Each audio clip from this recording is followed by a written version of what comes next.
Muy buenas tardes a todos los participantes que nos han venido acompañando en estos cuatro talleres de preparación para los trabajos de investigación de la Conferencia Interamericana de Contabilidad. Esta es nuestra ya última sesión. Agradecemos su compromiso y su responsabilidad de estar presente en todas estas jornadas. Entonces, le voy a dar pase a nuestro ponente, a nuestro expositor, el PhD CPC, René Pérez Villafuerte, presidente del CENIC, para que dé inicio a su exposición. Muchísimas gracias, estimada Marisabel. Vamos a proceder efectivamente con este cuarto taller, ¿no? Llama un poco la atención la poca concurrencia de los colegas. Empezamos más de 120 y a este cuarto taller estamos llegando casi un 10%, ¿no? Por algo será.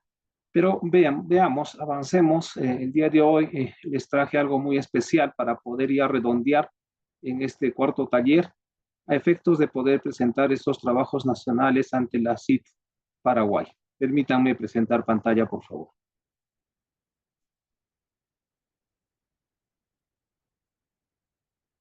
¿Me confirma si se ve mi pantalla, estimada Marisabel? Sí, sí, sí, está bien. Ok, muchas gracias. ¿Se ve mi pantalla?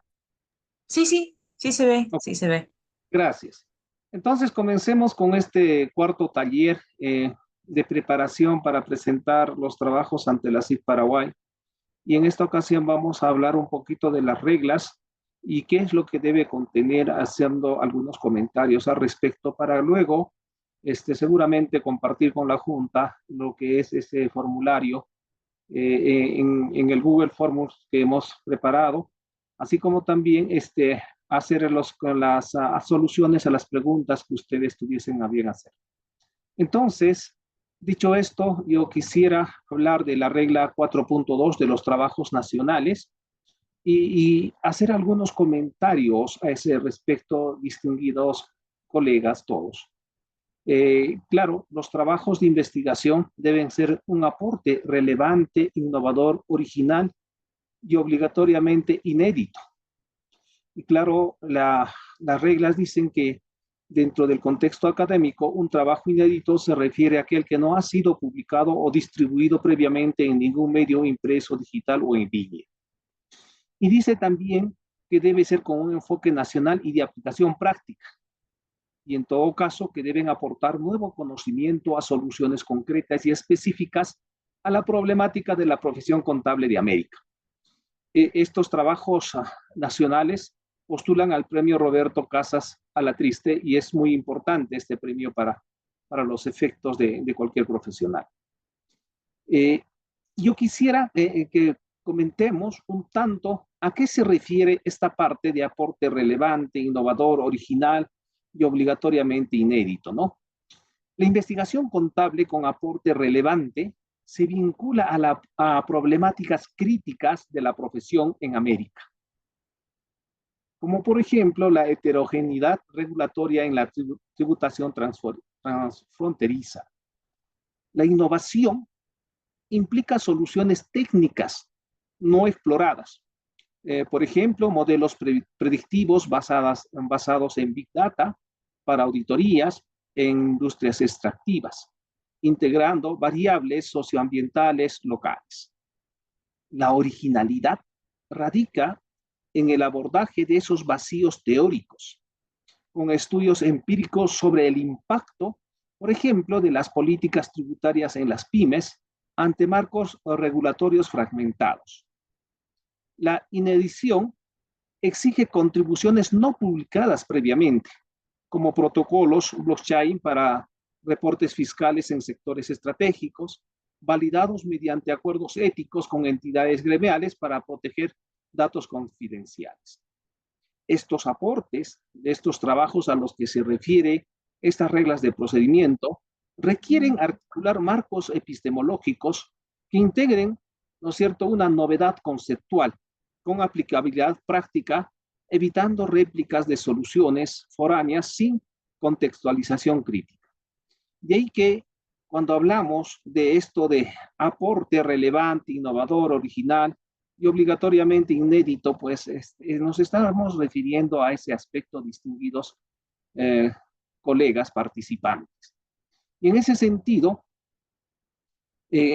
también estas reglas de procedimiento dice, ¿no?, respecto de los autores, que pueden ser desarrollados los trabajos de investigación, ¿no es cierto?, trabajos nacionales, por iniciativa particular de los profesionales miembros de los organismos patrocinadores o miembros adherentes institucionales o miembros adherentes individuales. Los miembros de la directiva de una comisión técnica interamericana no pueden ser autores de trabajos nacionales del área de la comisión técnica a lo que pertenezca. Entonces, los autores deben identificarse como autores nacionales y pueden ser hasta un máximo de 3 coautores, los cuales también pueden ser observadores, pero por lo menos uno de ellos debe tener la calidad de delegado. Es decir, pertenecer a los organismos patrocinadores, ser miembro adherente de instituciones o ser miembro adherente individual a la IC. Y lo que yo les puedo recomendar es rápidamente, ¿no es cierto?, conseguir o buscar, si no, adherirse a lo que es la IC o buscar un colega que esté adherido individualmente a lo que es la IC para poder cumplir estos requisitos y siendo 2 observadores con un integrante miembro de la IC, entonces como miembro adherente a IC, como Mike, como se le conoce, pues ya estarían cumpliendo ese requisito. Ahora, es muy importante y a veces, como lo dicen las reglas, no le prestamos atención al contenido y la redacción, a la parte formal de presentación de los trabajos de investigación. En ese sentido, los trabajos nacionales, ¿no?, se ceñirán, dice, se ceñirán estrictamente al temario. No podemos hacer investigaciones que no esté dentro del temario. Y ese temario, pues, está definido en el capítulo 2 de las reglas de procedimientos y está organizado por áreas, de la que van desde la área 1 hasta la 11, ¿no? Y que están presentados en el anexo A respecto al temario técnico detallado y exposición de motivos para trabajos interamericanos y nacionales. Más adelante, con Marisabel, si no está ya colgado en lo que es la página web, vamos a presentarle un Google Formularios donde ustedes van a seleccionar, ¿no es cierto?, el tema dentro de un área específica para poder hacer un seguimiento de los trabajos nacionales que se van a presentar. Ahora, estos trabajos debe quedar clarísimo, debe redactarse en uno de los 3 idiomas oficiales, en español, inglés o portugués. En cualquiera de ellos es válido presentar estos trabajos nacionales. En cuanto a los requisitos y componentes, para la elaboración del documento se utilizará el software Microsoft Word. El Microsoft Word, el Word es el que van a tener que utilizar todos los investigadores y lo que es en la formatería dice que es en una hoja de tamaño carta, no es en A4, es en tamaño carta y el tipo de letra es Arial de tamaño 11, con interlineado doble, numeración de páginas y márgenes, ¿no es cierto?, de cada lado, de 2.54 centímetros, que equivale a 1 pulgada. Entonces, esa formatería es lo primero que tenemos que hacer como se ha hecho en el presente documento, ¿no? Está en esa formatería para que se pueda presentar adecuadamente en cuanto a lo que nos pide, porque tenemos que, como lo dice, ceñirnos estrictamente al temario y ceñirnos estrictamente a estos requisitos y componentes de presentación. Entonces, colega Enrique, luego vamos a resolver las preguntas con todo gusto, ¿no? Y entonces, es esto lo que se ha establecido y lo que no esté establecido expresamente en estas reglas de procedimiento, entonces debe aplicarse las normas APA 2022, séptima edición actualizada. Entonces recurrimos a APA, a estas normas APA para todo aquello que no esté especificado dentro de estos componentes y no tendríamos ningún problema en cuanto a su presentación. Ahora, la extensión del trabajo nacional será entre 7.500 y las 10.000 palabras. Eso también es muy importante. No podemos excedernos de 10.000 ni podemos presentar menos de 7.500 palabras. Pero esas palabras tienen que ir desde resumen hasta la bibliografía.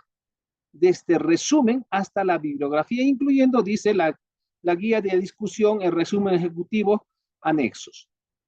Ahora bien, y las conclusiones no deberán exceder las 1.000 palabras. Esto seguramente lo han puesto en virtud de algunos trabajos anteriores que las conclusiones de repente son demasiado amplias, muy detalladas, y por eso están limitando a un conjunto de palabras, ¿no?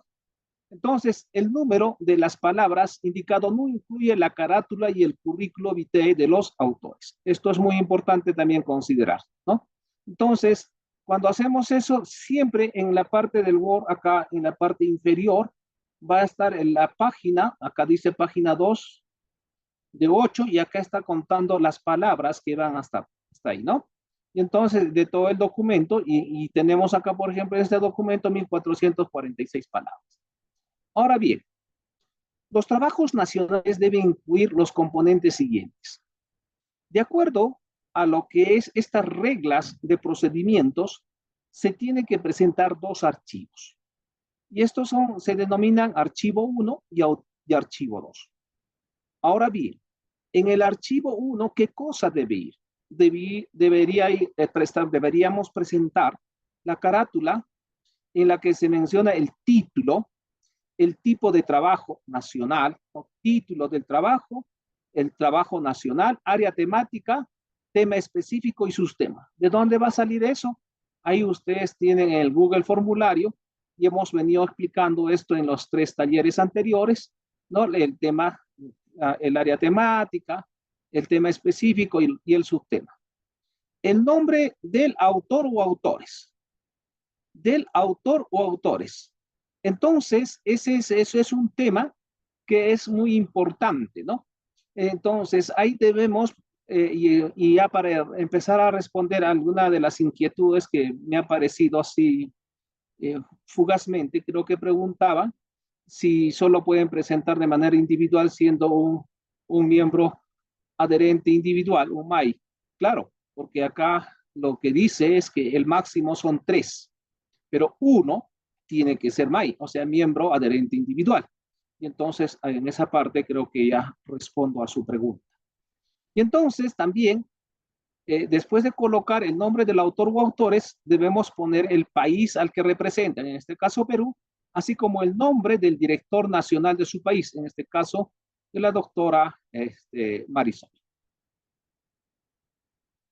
Entonces, ahí vemos también que luego vendrá el resumen ejecutivo. El resumen ejecutivo dice en 200 palabras. Entonces, no, supóngase que en esta parte, esto es mi resumen ejecutivo, lo que tengo que hacer es bloquear, ¿no? Bloquear y cuántas palabras van, y entonces me va marcando, ahí hay 414 palabras. Es mucho. Entonces voy a bloquear un poco menos y voy a ver mi resumen, bloqueo acá así en el Word y digo, acá tengo 177 palabras. Más o menos se estila que el resumen debe ir en una cuartilla, es decir, en media cara, en media página. Y entonces ahí está ese tope de 200 palabras. Puede ser menos, claro, puede ser, pero dice no superior a 200 palabras.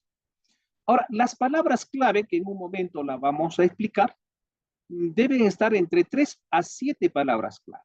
Y en el momento de una diapositiva que voy a presentar más abajo a qué se refieren las palabras clave, vamos a explicar un poquito más al detalle esta parte.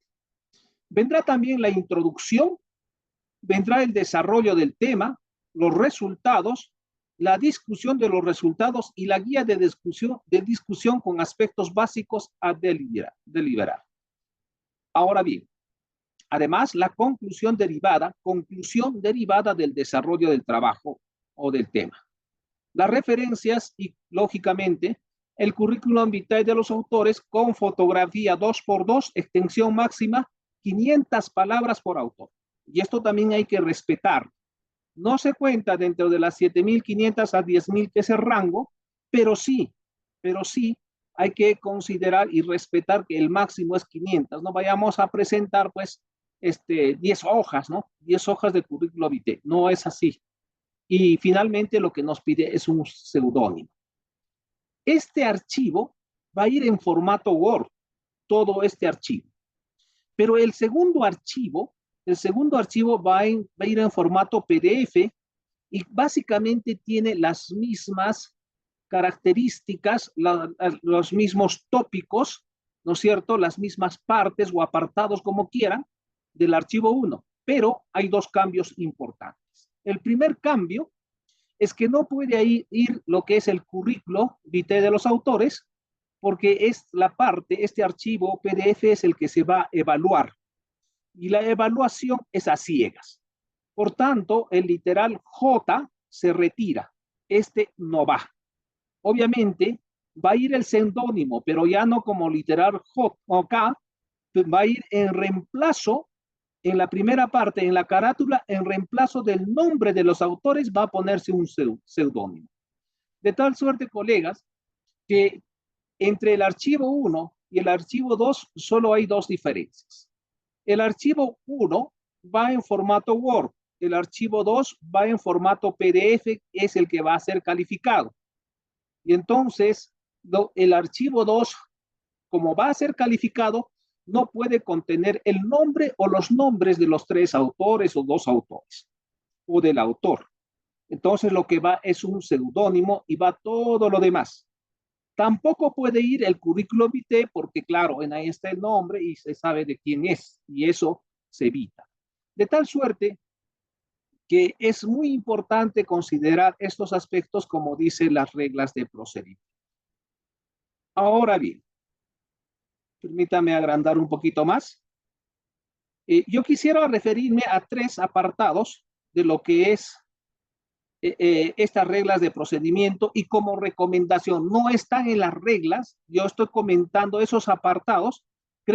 Yo creo que sería importante, desde mi punto de vista, que ustedes puedan focalizarse en cuanto al resumen en los siguientes aspectos, distinguidos colegas. El resumen debe incluir la descripción del problema o la problemática investigada, el método o la combinación de métodos, los principales resultados, reflexiones o conclusiones y aplicaciones. Es decir, en el resumen voy a presentar el problema que he investigado o la problemática, el método o los métodos que he utilizado, los principales resultados y la conclusión a la que he arribado, porque nos pide conclusión, ¿no? Y entonces es muy importante respetar esa parte en lo que es el resumen. De preferencia, debemos utilizar el tiempo presente en el caso de los resultados, reflexiones o conclusiones, y el tiempo pasado para todos los otros aspectos. Esto también es muy importante. Entonces, usamos el tiempo presente cuando hablamos de las reflexiones, de las conclusiones y de los resultados. Y usamos el tiempo pasado cuando describimos el tema del problema, el método o la combinación de métodos. Ahora, lógicamente, esto está basado en lo que nosotros tenemos en el Perú y debemos hacer uso de una voz activa de preferencia. Su extensión, como dicen las normas, en este caso en Perú trabajamos con 250, pero para la CID es 200 palabras, ¿no? Y eso hay que respetar, doctores. Hay que respetar colegas, doctoras, doctores, colegas, maestros. Debemos respetar. Entonces, solamente cuando hablamos, debemos ver y debemos preferir lo que se llama el pretérito o el pasado, habló o hablaron, ¿no? Es un tiempo que podemos hablar y en el presente hablas o hablan, para poner un ejemplo. Ahora, hay una diferencia entre lo que es la voz activa y lo que es la voz pasiva. La voz activa dice, por ejemplo, el profesor felicita al alumno. La voz pasiva dice, el alumno es felicitado por el profesor. La voz activa dice, una empresa construyó mi casa. La voz pasiva, mi casa fue construida por una empresa. La voz activa dice, Pablo riega las hortalizas. La voz pasiva dice, las hortalizas de la huerta son regadas por Pablo. Entonces, lo que se sugiere es el uso de la voz activa, es decir, este escenario, este primer escenario. Si pusiésemos, ¿no? pusiésemos en una fórmula, en lo que es el resumen, tendríamos que plantear el problema o la problemática, el método o métodos, tendríamos que hacer referencia a los resultados, ¿no? A los resultados obtenidos y luego presentar o las reflexiones o las conclusiones o las aplicaciones prácticas de nuestra investigación. Y esto es muy importante poder entenderlo, creo yo, de manera particular, porque esto está alineado a lo que es APA, que podemos pues tener una redacción adecuada de lo que es el resumen al momento de presentar los trabajos de investigación. Y en ese sentido, desde otro punto de vista, dice que el resumen, ¿no? de un artículo debe ser claro y conciso, escrito en formato de bloque, sin sangrías y a doble espacio. Felizmente, también la CID Paraguay nos pide que sea doble el interlineado a doble espacio, ¿no? Y eso está muy bien. La extensión de las palabras nos limitan a 250. Ahora bien, según APA 7, dentro de la segunda parte de los trabajos de investigación manuscrito profesional, señala que el resumen, ¿no es cierto? El resumen o abstract en el idioma inglés, debe ser un resumen breve pero abarcador sobre el contenido del trabajo. Debe fluctuar entre 150 a 250 palabras y para la CID es 200 palabras. Y eso tenemos que respetar, distinguidos colegas. Ahora bien, entrando a las palabras clave. Esto también es muy importante. Nosotros, en lo que es el reglamento para la presentación de trabajos de investigación en el Perú, que está colgado en la web, tenemos en el artículo 21 y señalamos lo siguiente. Las palabras clave deben presentarse en español e inglés, mínimo 3 y máximo 5 palabras. Eso no nos piden, ¿no es cierto? Nos piden en el idioma y respetamos eso. Las palabras clave, ¿no es cierto? No deben aceptar abreviaturas ni siglas. Una palabra clave, estimados colegas, puede contener varios términos. Las palabras clave en inglés se denominan keyword. Claro, y podemos tener, por ejemplo, auditoría forense. No es que auditoría sea una palabra clave y forense otra, no. Auditoría forense, esos dos términos es una palabra clave. Entonces, lo que han recomendado es que esté en un número de palabras, como hemos señalado, ¿no? En cuanto a lo que son las palabras claves, y eso está en el reglamento. Hay que tener también cuidado con eso. Es de gran importancia, ¿no es cierto? ¿Por qué esto de las palabras claves? Porque los motores de búsqueda, ¿no es cierto?, nos permiten encontrar el artículo. Para hallar las mejores palabras clave, piense en el tema de investigación, el tipo de datos analizados, la metodología y las aplicaciones de los hallazgos. Y planteo, y yo considero, claro, que deben ir mínimamente el tema de lo que son las variables contenidas en el título o las categorías contenidas en el título. Sin embargo, hay posturas que discrepan de ello.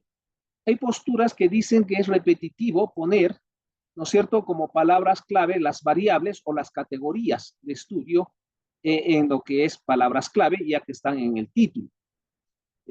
Eso es una postura respetable. Y más bien, utilizan las palabras claves para aquellas dimensiones o subcategorías de investigación de la temática que han realizado. En particular, yo considero que debería ir las variables de estudio, así como sus dimensiones principales y o en otro caso, las categorías de estudio y las subcategorías principales. Eso es una fórmula, esto queda a vuestra consideración, estimados colegas, todos. Entonces, adicionalmente a eso, esta noche quería traerles esta temática de lo que es un tercer tópico, lo que es la introducción. Entonces, ahí tenemos que ver algunos aspectos importantes, ¿no? En la introducción depende, pues, ¿no?, depende, en primer lugar, hemos hablado muchísimo de lo que son el estilo de pensamiento, que el estilo de pensamiento o el estilo epistémico o el enfoque epistémico determina el método. Y teniendo el método, ¿no es cierto? Vamos a tener claro dependiendo del tipo de investigación. Y entonces el tipo de investigación viene del objetivo de investigación y depende cómo esté planteado en un contexto desde un enfoque, pues está el método. De tal suerte que si utilizamos y respetando lo que dice APA estrictamente, pues tenemos cuando se hace investigaciones, ¿no? Con un enfoque, dice APA, cuantitativo, ¿no es cierto? La introducción debe presentar en un primer bloque la descripción e importancia, campo de aplicación, consecuencias o efectos positivos y negativos del tema investigado y sus conexiones con los temas relacionados. En un segundo bloque, presentará y comentará de forma sucinta la revisión de la literatura. Y el tercer bloque estará orientado a explicar los objetivos y metas, método o métodos utilizados. La introducción debe culminar con la presentación de la hipótesis o hipótesis del investigador y su respectiva validación.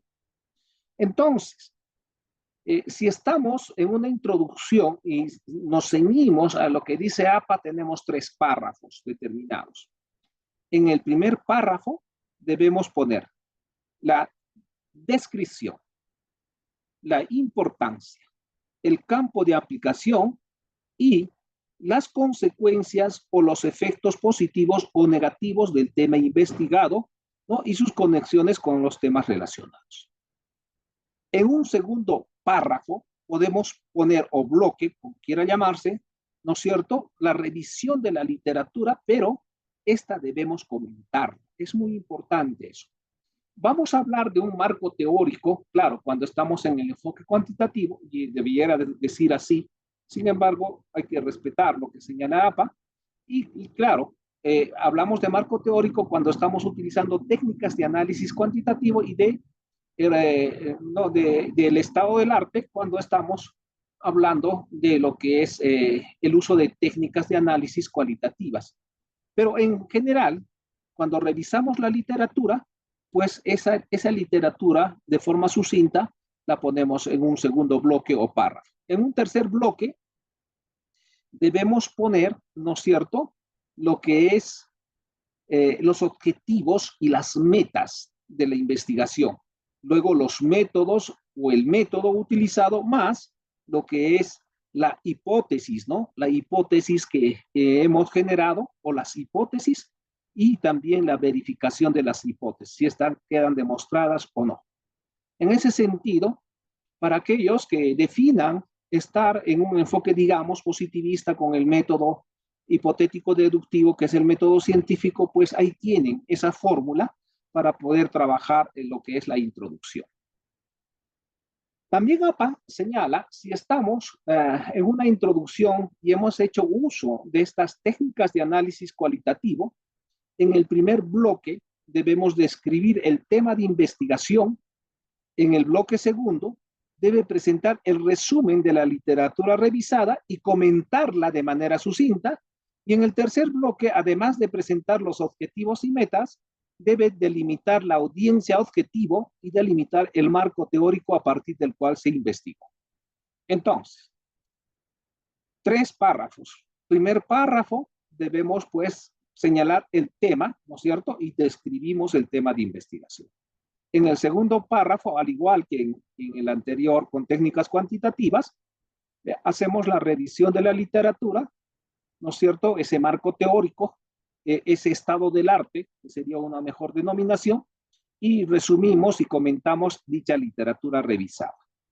Para en un tercer bloque debemos presentar los objetivos y metas, al igual que en el anterior, pero ahora sí tenemos que cambiar, porque ahí debemos ver a la audiencia objetivo y delimitar, ¿no es cierto?, el marco teórico a partir del cual se investiga. Esto es importante. Y entonces, estas secciones, estimados colegas, deben contener información necesaria en cuanto a la introducción para la investigación realizada y las razones por las que se ha llevado a cabo dicha investigación. Es una buena estrategia comenzar con una frase motivadora. Ejemplo, una anécdota, una pregunta, ¿no? También es una estrategia. La introducción es tal vez la sección más difícil de escribir. Se puede redactar desde el inicio del artículo teniendo cuidado de revisarlo al final o se puede escribir al final. Normalmente, una introducción se debería escribir al final. Sin embargo, sí, también es posible empezar a redactarla desde el inicio. Y debemos tener muy presente y hacer anotaciones de los puntos que requieran estar presentes en esta sesión y para ello les hemos dado esa fórmula. APA 7 dice que el contenido de un trabajo de investigación comienza con el asunto que se pretende estudiar y claro, esto lo va a mostrar y va a establecer la estrategia, ¿no es cierto?, que utilizará para exponer el problema que va a investigar. O el problema que investigó.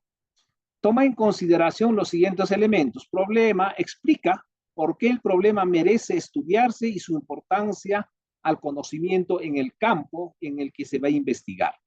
La revisión de la literatura discute aquella literatura relevante que tiene relación con el problema bajo investigación. Se deben citar aquellos trabajos que son específicamente pertinentes al asunto. Esta revisión no tiene que ser exhaustiva. La declaración de la hipótesis enuncia formalmente el razonamiento de la hipótesis o las preguntas que son esenciales para el propósito de la investigación.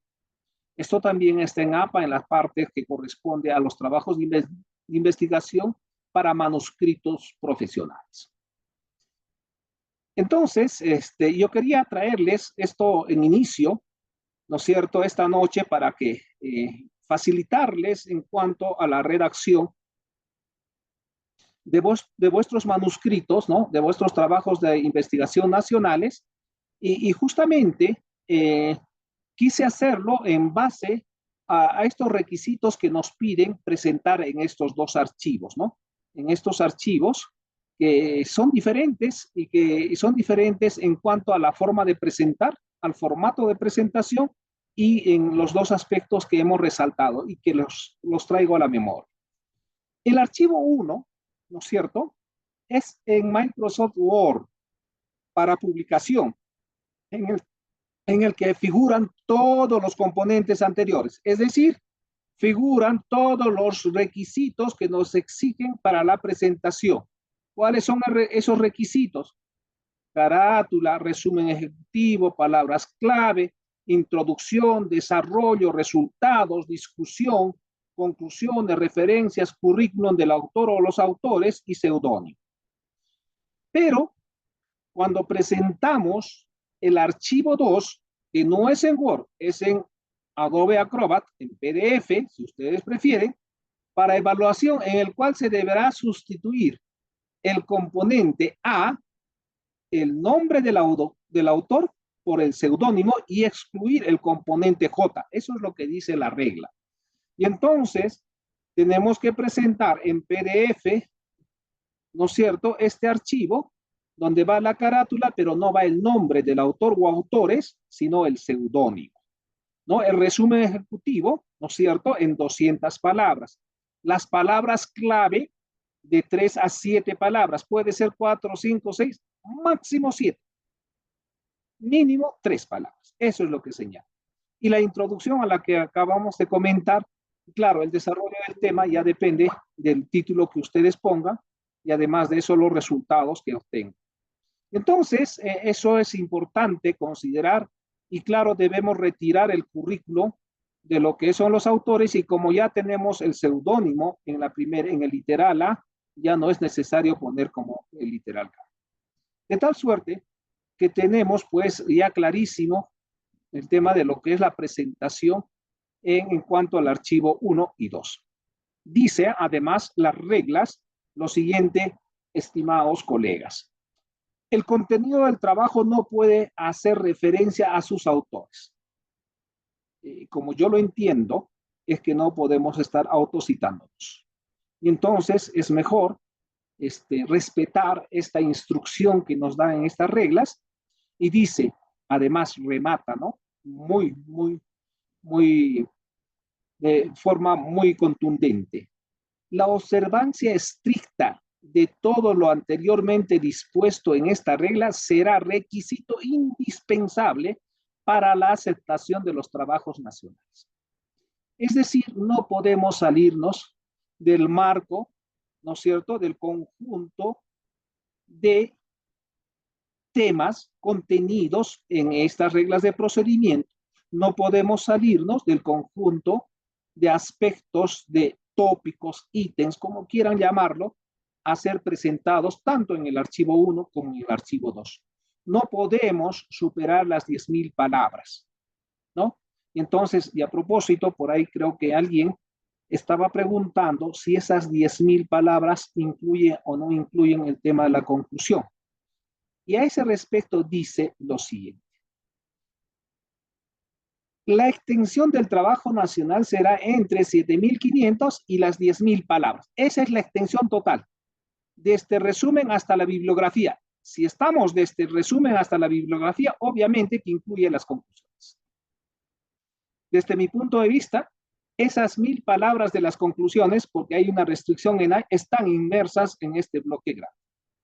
No es que de estas 10.000 podemos incluir todavía 1.000 más para las conclusiones. No, como yo lo entiendo, para mí es claro que la extensión del trabajo será entre 7.000 a 10.000 palabras. Ese es el trabajo. Y dice desde el resumen hasta la bibliografía. Y la bibliografía, claro, es la parte última que se presenta, ¿no? Después de las conclusiones. Entonces, por ahí también voy respondiendo algo que de manera muy rápida estoy presentando pantalla. Y entonces estoy con mi pantalla plena para poder visualizar adecuadamente y no puedo ver en este momento quienes van escribiendo, salvo que me salga el mensaje aquí. Entonces, teniendo esto y teniendo claro que debemos observar estrictamente todas estas reglas, distinguidos colegas, hay un procedimiento de entrega. Los trabajos nacionales serán enviados electrónicamente por sus autores al sistema de control de trabajos de la AIC hasta el 30 de agosto del 2025.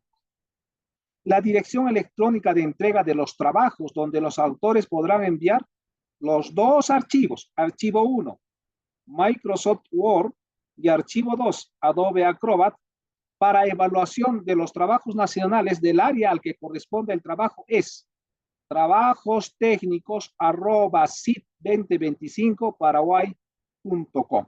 Entonces, ahí es donde debemos enviar.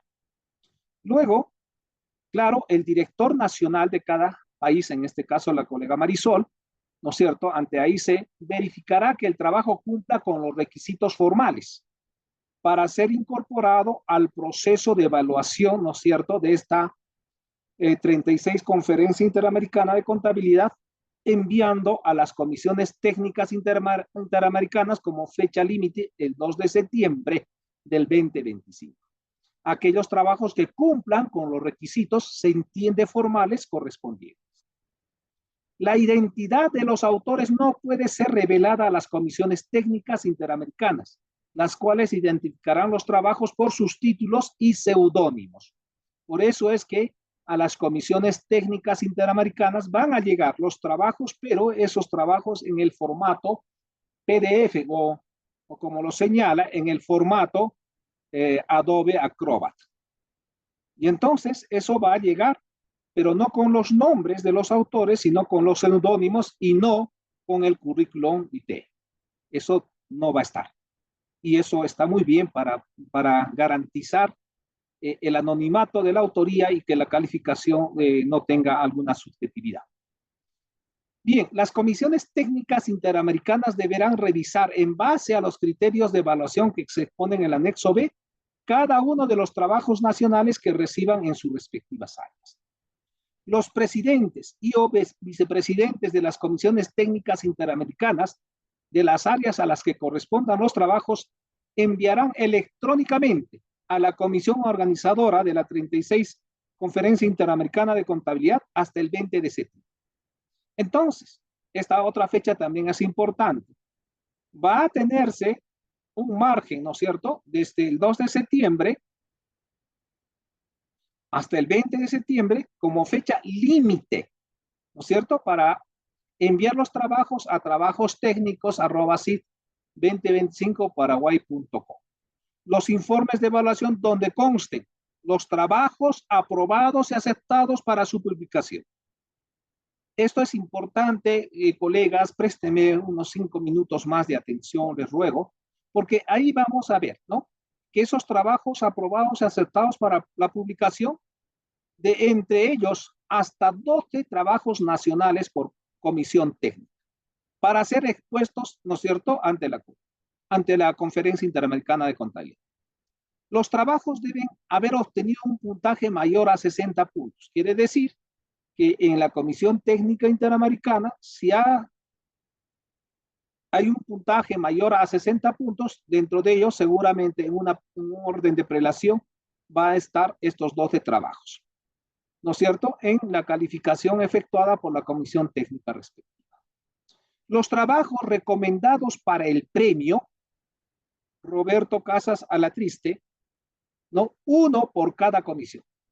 Uno solo va a estar recomendado, ¿no es cierto?, para lo que es el premio, y deben haber obtenido un puntaje mayor a 80 puntos en la calificación efectuada por la Comisión Técnica respectiva. Los trabajos que no calificaron para su aprobación, todos los trabajos aceptados de acuerdo con los criterios de evaluación serán publicados y expuestos siempre que se cumpla con los requisitos de inscripción. Eso es lo que señala. Además, señala que la comisión organizadora, ¿no es cierto?, comunicará a los autores de los trabajos nacionales vía correo electrónico a más tardar el 20 de septiembre, ¿no es cierto?, el resultado de la evaluación de trabajos, así como la condición de expositor si correspondiere. Y los autores tendrán como plazo para inscribirse hasta el 22 de septiembre. Y acá solamente hay 3 días, ¿no? 20, 21, 22. Es muy corto el plazo, pero bueno, esas son las reglas. Solo podrán participar él o los autores inscritos, y esto no hay que dejar de lado. Los trabajos nacionales cuyos autores, por lo menos uno de ellos, no se haya inscrito o no se haya inscrito al 22 de septiembre serán descalificados. Y esto es muy importante, distinguidos colegas, considerarlo, porque dice acá que los trabajos nacionales cuyos autores, por lo menos uno de ellos, no se haya inscrito al 22 de septiembre, serán descalificados. ¿Qué quiere decir? Que todos los autores tienen que inscribirse antes del 22 de septiembre. No, en el anexo D del presente flujograma de trabajos nacionales.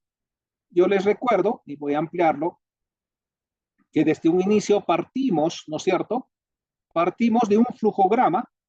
En esta parte con fondo azul y blanco es el flujograma, es ese anexo D donde está el autor nacional, quien elabora el trabajo técnico nacional, ¿no es cierto?, de acuerdo a las reglas de procedimiento y el temario, y él ingresa este trabajo nacional, ¿no es cierto?, al sistema de la AIC como fecha hasta el 30 de agosto, ¿no es cierto? Luego, este pasa hacia el director nacional, quien valida las formalidades y componentes del trabajo nacional hasta el 2 de septiembre. Luego remite el 5 de septiembre, ¿no es cierto? Si hubiese algunas observaciones, se corrige y se reenvía hasta esa fecha. Luego retorna y vamos a lo que es el presidente de la Comisión Técnica Interamericana. En él se recibe el archivo 2, es decir, ese Adobe Acrobat, ese PDF, ¿no?, del trabajo nacional aceptado, y pasa a los evaluadores hasta el 8 de septiembre. Y entonces se procede a lo que es el informe de evaluación de pares evaluadores hasta el 18 de septiembre y se comunica máximo al 22 de septiembre. Y fíjense que estas fechas son importantes. Y entonces el 26 se eleva, ¿no es cierto?, se notifica, ¿no es cierto?, el resultado de la evaluación y se confirma la inscripción como máximo, ¿no? Y claro, ahí también tenemos que el 18 se recibe el informe de evaluación y se comunica la programación el viernes de 10 de octubre del 2025. Y nosotros hemos desarrollado la convocatoria, el primer taller, segundo, tercero, y hoy día estamos viendo este último taller en lo que corresponde al CENIT y que claro, con mucho cariño les estamos trayendo para darles estas sugerencias, recomendaciones. Son recomendaciones, sugerencias. Cada autor, cada investigador es dueño de lo que puede hacer. En cuanto a los derechos de autoría, perdón, ya para ir cerrando mi presentación, queda expresamente establecido que los autores de trabajos nacionales ceden a favor de la Asociación Interamericana de Contabilidad todos los derechos sobre dichos trabajos a efectos de que la propia IC pueda editarlos y o publicarlos. Y en cuanto a lo que es la evaluación de los trabajos nacionales, claro, estos se ciñen a lo que está establecido en el anexo B, donde figuran esos criterios y las pautas de evaluación de los trabajos nacionales y la publicación pues de los trabajos nacionales aceptados de acuerdo a los criterios de evaluación que cumplan con los requisitos de inscripción serán publicados, como ya dijimos, y en todo caso la comisión organizadora, ¿no es cierto?, de la 36 Cumbre Interamericana o Conferencia Interamericana de Contabilidad podrá a disposición de quienes hayan inscrito debidamente el contenido de los trabajos interamericanos y trabajos nacionales aceptados. Bien, estimada Marisabel, no sé si compartiste ya el link del formulario. Marisabel. Doctor René, sí, ahorita lo estoy compartiendo. Ya, yo también tengo el link que lo voy a compartir de manera corta. Y claro, muchísimas gracias por haberme permitido compartir estos 4 talleres. Soy René Wilfredo Pérez Villafuerte, actual presidente del CENIT, y quedo a vuestras órdenes, distinguidos señores. Muchas gracias.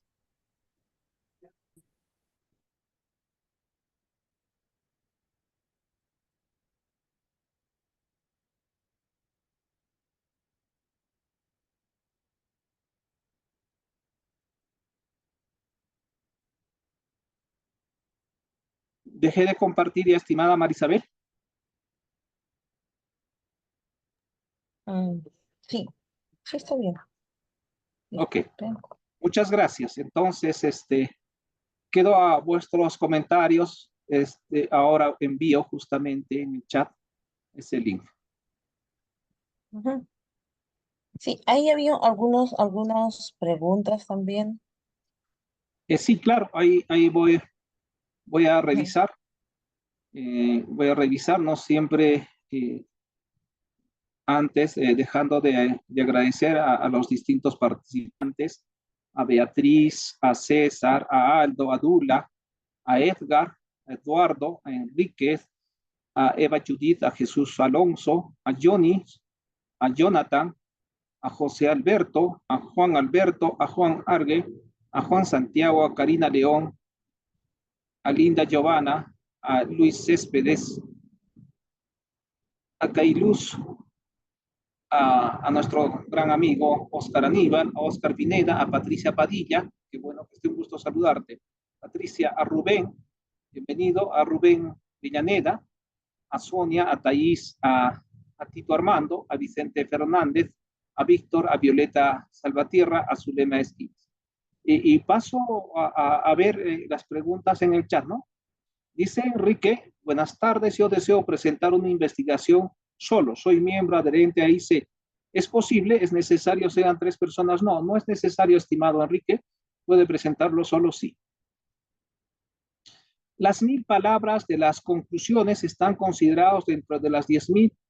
Sí, estimado, sí, estimado. No son 11.000, son 10.000, como ya lo aclaré. Ahí también tenemos el envío del Google formulario. Muchas gracias, Oscar. Sí, realmente ha demandado tiempo preparar todo, ¿no? Ahí tenemos, claro, Edgar también. Muchas gracias a ti, Edgar. Gracias, Juan Alberto. No sé, estimada Marisabel, no veo más preguntas. ¿Está claro o no se entiende o todo se ha entendido? Los colegas lo dirán.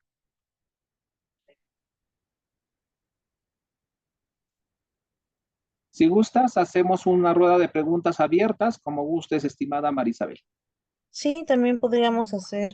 eso, quizás las personas que quieran participar podrían levantar la mano para poder, En cuanto este, al material, aprovechando, todas las grabaciones están siendo colgadas en la web de Entiendo Marisabel, ¿verdad? Toda la grabación, ¿sí? sí, sí, sí, Sí, sí. ok, listo. No hay mayor problema, no hay con eso. Entonces. Gracias. Ok, distinguidos colegas, quedo a vuestra disposición, a vuestras órdenes para las preguntas que deseen hacer. Ujú. A ver, a ver, alguna persona que quiera participar, pero si no, bueno, Creo que todo claro entonces, ¿ya? me parece que Vamos sí, a dar, doctor. sí, Enrique Jiménez, adelante, hola, dice. No.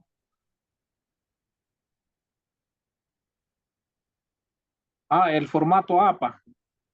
El formato APA, Marisabel, hay que enviarles el formato APA y yo te compartiré, ¿no? Pero en todo Ya, caso, lo que les recomiendo, estimados colegas, ir a lo que es la web, ¿no? Donde dice apa.org, ¿no? En la web, ¿no? Entonces, normasapa.org, así es, normasapa.org y en ahí tienen la versión actualizada. Ok, listo. Bueno, muchísimas gracias. Gracias a ustedes por haberme permitido estar estas 4 jornadas.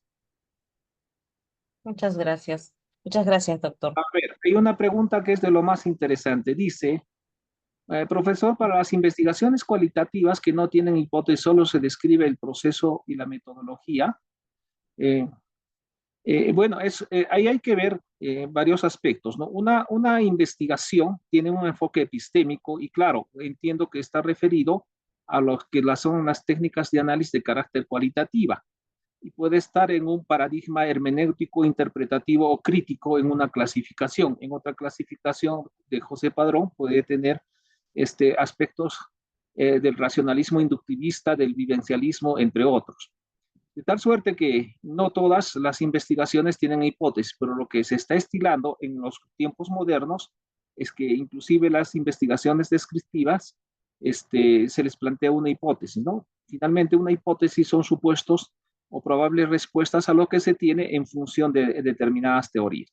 Pero en las cualitativas, como muy bien señala, puede ser también que no existe hipótesis, y entonces sí, debemos describir el proceso de la metodología, el camino que vamos a seguir para hacer la investigación, estimado Juan Arque. Ahora, Enrique Jiménez, no es necesario realizar entrevistas, tampoco encuestas. No, es que cuando hablamos de hacer entrevistas o hacer encuestas, esto ya es parte de las técnicas de investigación y eso depende de los métodos que van a utilizar y del enfoque epistémico, ¿no? Entonces, ya eso es en el trabajo de campo, en el planeamiento de lo que es la investigación. Pero tiene que hacer uso, hay infinidad de técnicas, ¿no? Hay técnicas experimentales de laboratorio, de campo, hay historias de vida, hay las técnicas efectivamente de la entrevista estructurada, no estructurada, semiestructurada, hay las encuestas con su instrumento, el cuestionario, hay formas, ¿no? Eso depende de lo que quiere investigar y cómo quiere investigar, estimado Enrique Jiménez.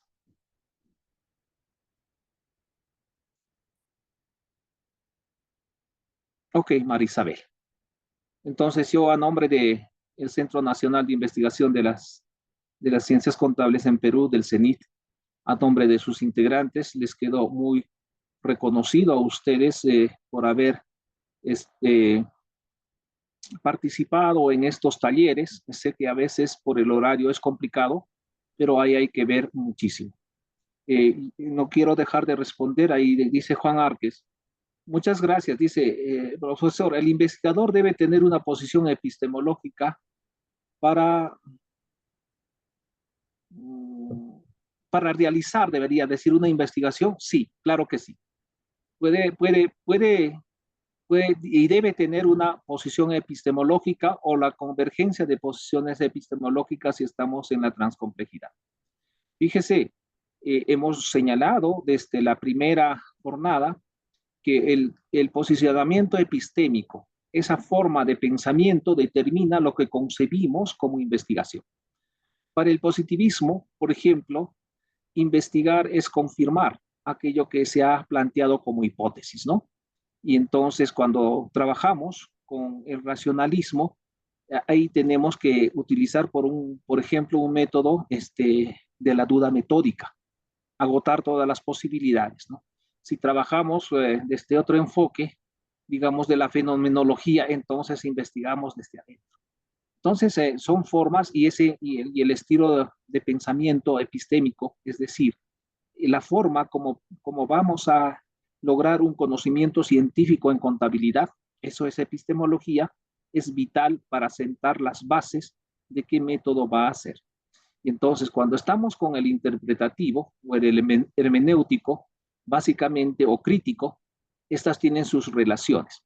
El positivismo tiene una relación directa con las técnicas de análisis llamadas cuantitativas, aquello que mal se llama en la academia enfoque cuantitativo. En cuanto a lo que es la parte hermenéutica, interpretativa o crítica, está orientada básicamente a utilizar esas técnicas de análisis cualitativas, ¿no? Sin que ello pueda restringir la posibilidad de usar en ambos casos las otras técnicas, ¿no? Eso es lo que quisiera decirle, estimado profesor. Claro que nos veremos en Paraguay.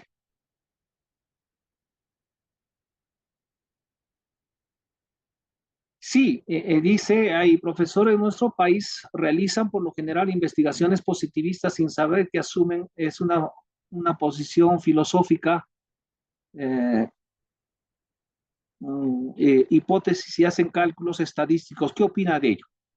Bueno, mi postura es bastante dura a ese respecto, estimado colega Juan. En primer lugar, como usted muy bien señala, en la academia, no solo de Perú, sino en la academia latinoamericana y en contadología, como yo lo llamo, en la línea de Samuel Mantilla, pues se ha hecho investigaciones en materia de contabilidad desde un enfoque mayoritariamente positivista y con un método idolatrado llamado método científico. Y no se entiende que básicamente el tema del positivismo ha surgido en las ciencias naturales, no en las ciencias sociales. Y el positivismo asume una realidad como simple, una realidad como objetiva, como medible y cuantificable.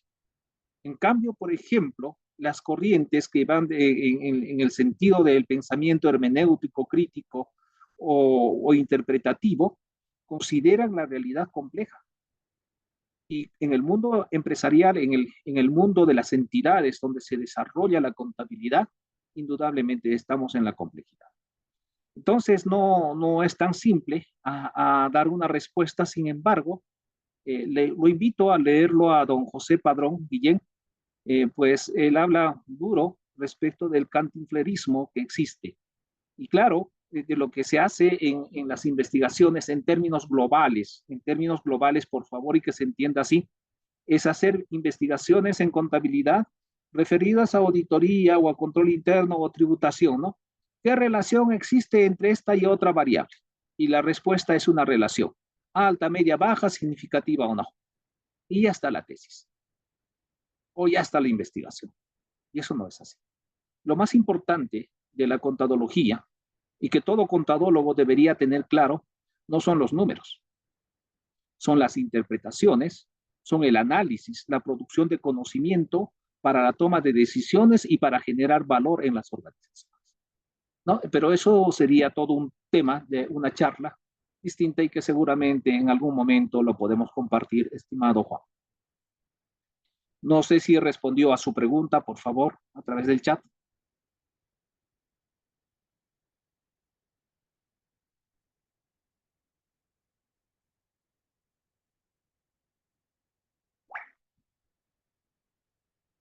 Ok, Ya no hay más preguntas. ya no hay más preguntas. Creo que es con eso Ujú, que he agotado el tema. ujú. Muchas gracias, Sí. gracias, estimada Marisabel. Reconozco toda tu participación y que nos has acompañado desde el lanzamiento y en estos 4 talleres, son 5 jornadas, Muchísimas gracias, te lo reconozco a nombre del CENIT y a nombre de la investigación en Perú. Muy amable. A ver, Muchas gracias. solo para cerrar, ahí está, dice, entonces la contabilidad es una disciplina científica social, es más interesante realizar, no, en el concepto moderno, estimado colega Juan, la contabilidad es una ciencia social aplicada, política y ética, política y ética.